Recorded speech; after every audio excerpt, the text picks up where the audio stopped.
The following is transcribed. Welcome to Bat-Supe, the never nutritious, definitely delicious podcast dedicated to the old-time radio adventures of Superman and the dynamic duo. Buckle your utility belts for lots of hand-wringing, plenty of conflicting memories, and adult illiteracy galore. Before we get to today's adventure, let's pause for this important message. Well, hey there, Bat-Supers. The new Bat-Supers membership kit is so exciting we can barely contain ourselves. Now, don't you worry. It's still got all the stuff you love about it, like the Batman Detective Kit with real fingerprint powder and the Superman laser vision magnifying glass, not to mention the Keen membership card. Well, get ready to flip your beanie caps, gang, because now the Bat-Supers membership kit also comes with a swell Batman night vision mini flashlight. And this isn't just any kind of flashlight. No, sir. The Batman Night Vision Mini Flashlight has special infrared and ultraviolet beams as well to take your crime detecting to a whole new level. Yes, sir. This little gem is really on the flashlight beam for all kinds of neat uses. And you can only get it in the new and improved Bat-Supers membership kit. And to get it, all you have to do is either take your Bat-Supers membership card down to your local police station and ask for it, or just mail in the handy form under specially marked labels of never nutritious, definitely delicious Bat-Supe, available wherever fine podcasts are sold. Red Rover, send Big Brother on over.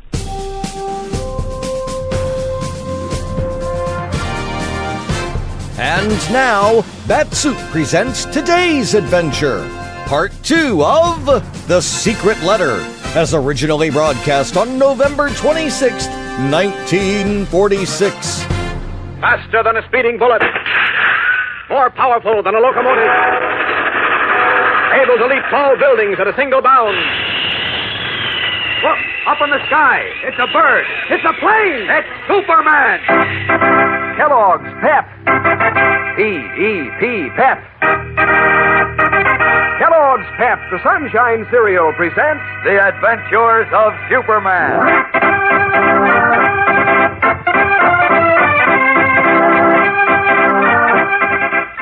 Today, a safe and sound Clark Kent returns to the fold of his boss, Perry White, only to learn that the sealed letter containing the secret of Superman's double identity is gone.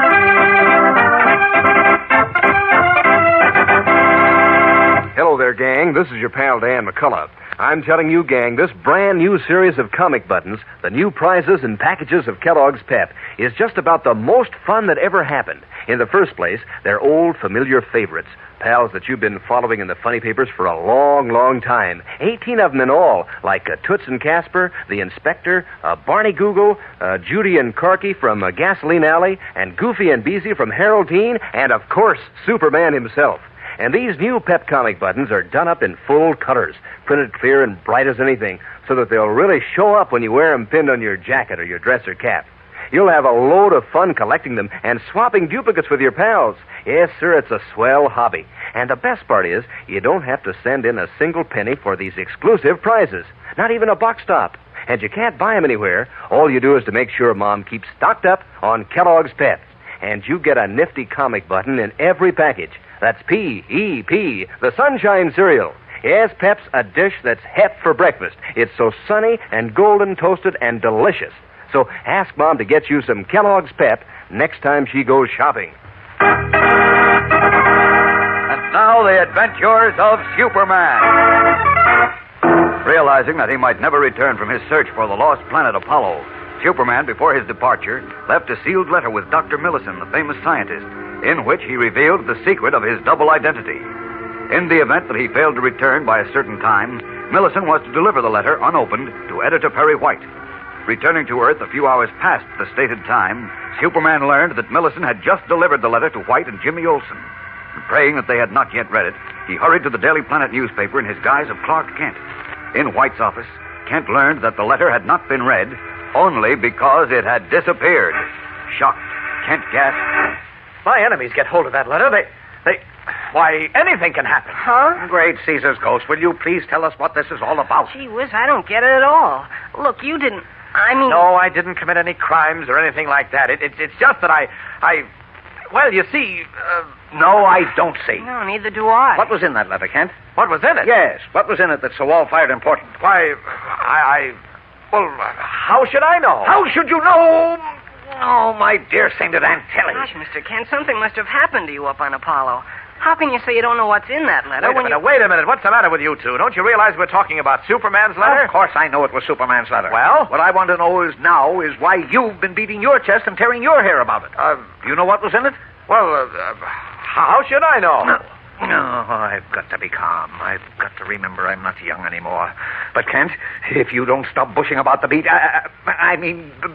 about the bush and tell us what was in that letter, Oh, I get it. You get what? Well, how could Mr. Kent know what was in Superman's letter? Isn't that right, Mr. Kent? Of course. It's all very simple. I've just been talking for Superman, that's all. For Superman? Well, naturally. I'm giving you his own words from his own mouth, you might say. Obviously, he put something in that letter which must not be revealed while he's alive. I'm excited and worried because if that information does become known, he won't be half as valuable to humanity as he is now. Gosh. Superman told you that, Kent? I told you, Chief. I'm giving you Superman's own words. He left that letter for you to be read only in the event of his death. But fortunately, he came back safely from Apollo, and so he must get that letter back before its contents are read by anyone. Jeepers. No, well, why didn't you say so before? Instead of gabbing about enemies and... Well, I guess I was pretty upset. I still am, as a matter of fact. Now, what about that letter? What happened to it? I don't know. It just seems to have disappeared. Mr. White was sure he left it here when we went to the observatory with Dr. Millison. But when we got back, it was gone. How sure are you that you left it here in the office, Chief? I don't know now. I thought I did. Do you remember, Jim? All I remember is he was starting to open it when Dr. Bloomfield called from the observatory about sighting Apollo again. We ran out of here in such a hurry, I can't remember what happened to the letter. Oh, that's great. Think, Chief. What could you have done with it? I must have left it here because I didn't have it at the observatory. I looked. You remember, Jim? Uh-huh. But then it should still be here. That's right. I don't see it, but maybe it is still here somewhere. Come on, let's start looking. I'll go through these papers. We already went through them, Mr. Kent. No, we've ransacked the whole office, even the files in the wastebasket. Well, then where could... Now, look. You never lock your office when you leave, do you, Chief? Well, no. Why should I?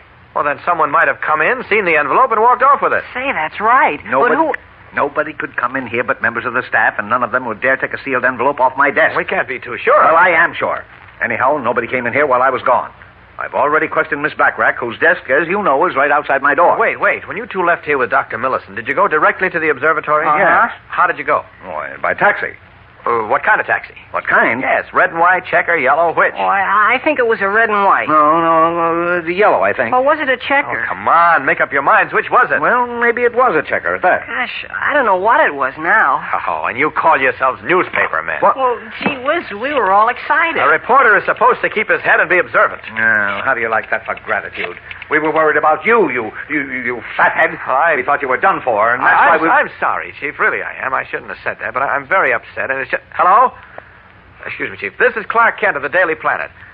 Yes, will you put Dr. Millison on the phone, please, and hurry. It's important. What are you calling Dr. Millison for, Mr. I Kent? just thought maybe he'll remember what kind of a taxi you were in. Well, why is the cab so important? Oh, he thinks I might have dropped the letter in the cab, I guess. Yes, and what's more... hello, Dr. Millison. Yes, listen, Yes, I'm fine, thanks, but badly worried. Look, do you remember what kind of a cab you and Mr. White and Jim Olsen took from the Daily Planet to the observatory today? Yes, I mean, was it a red and white or a yellow or... A red and white, huh? Are you sure? Oh, that's fine. Did you happen to notice what the driver looked like? You didn't, eh? Oh, neither did I. No, I didn't either. All right, thanks very much.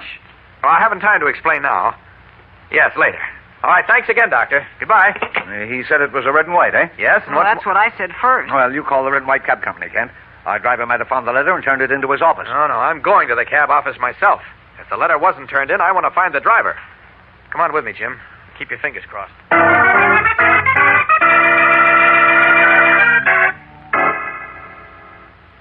Sorry, Mr. Mr. Kent.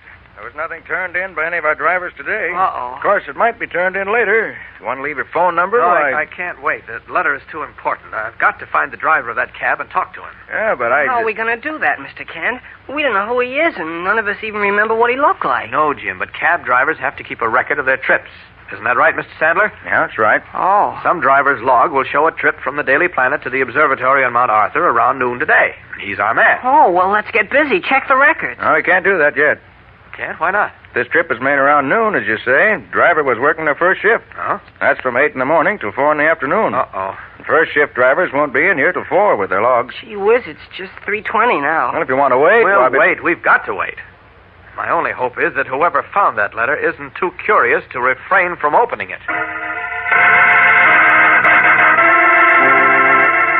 Taut with anxiety, Clark Kent starts pacing the floor of the taxicab office, praying that he may get possession of the precious letter before his enemies do. We'll learn in a moment where the all-important letter is. So stand by. Say, gang, it seems like you can almost feel excitement in the air these days. You fellows and girls are so hepped up about that new series of comic buttons in packages of Kellogg's Pep. Everybody's getting set to collect all 18 in the series and making dates to swap duplicates. That's half the fun of collecting these new Pep comic buttons, you know.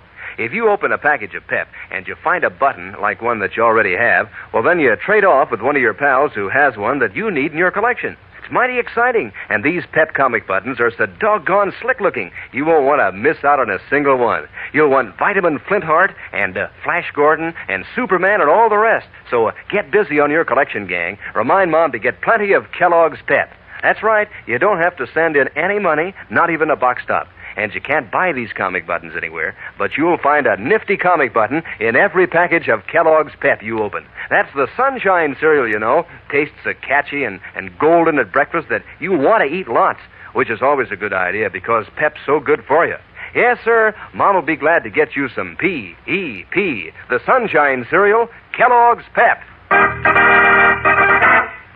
In a room on the 18th floor of the Metropolis Hotel, a small, thin man with the round, pink face of a baby stands by admiringly as his companion, a tall, dark man with heavy black eyebrows wearing immaculate evening clothes, painstakingly knots his white bow tie before the mirror of a dresser. You sure look like class with that suit and fish eyebrows. Yeah, I gotta look like class tonight, Buster. Gotta mix with the high society, you know. Yeah, but don't worry, pal. I tell you look more like a dude than the dudes themselves. Ah, thanks. What's the idea of getting dressed so early? It's only the middle of the afternoon. I told you. Takes 3 hours to get out to this joint. Now, blast it. Now I spoil this tie, too. And I hope I got another. Hey, that's the third tie you thrown away. What's the idea? I gotta look just right. That's the idea. Ah, good. I got another white tie. Look, you better bring back something good to make up for all them ties and the cost of renting the fancy duds. I'll bring back plenty, Buster. Don't worry. I'll bet you will. Oh, yeah, I forgot. Read this to me, will you, eyebrows? Yeah, what's that? It's a letter. Go on. Who'd send you a letter? You can't read. Nobody sent it to me. I found it in that cab we was in just before. I didn't see any letter in that taxi.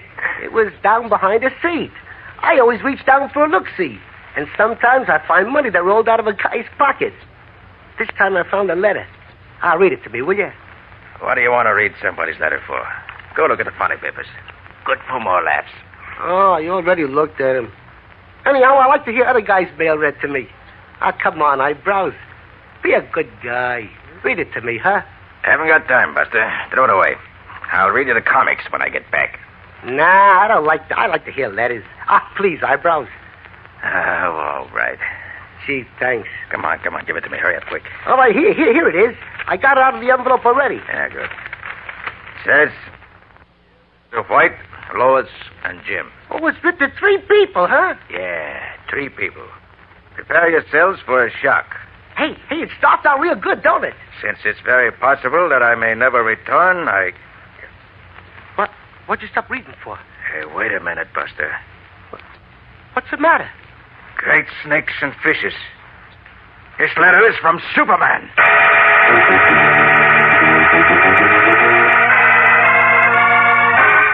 His eyes fairly popping out of his head, the man called Eyebrows reads the letter written by Superman.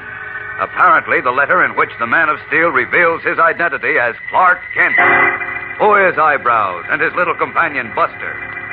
What will their possession of the letter, revealing one of the most carefully guarded secrets in the world, mean to Superman?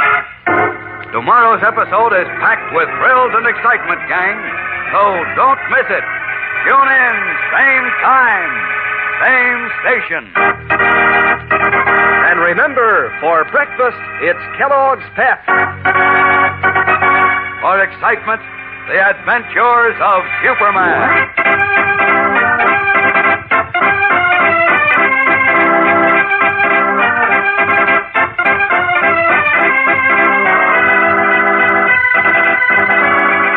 Superman is a copyrighted feature appearing in Superman DC comic magazines and is brought to you Monday through Friday at this same time by Kellogg's Pep, the Sunshine Cereal.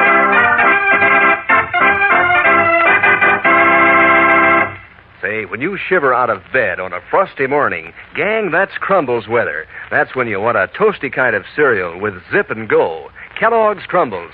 Just the name makes you think of toasty words like crisp, crunchy, crinkly.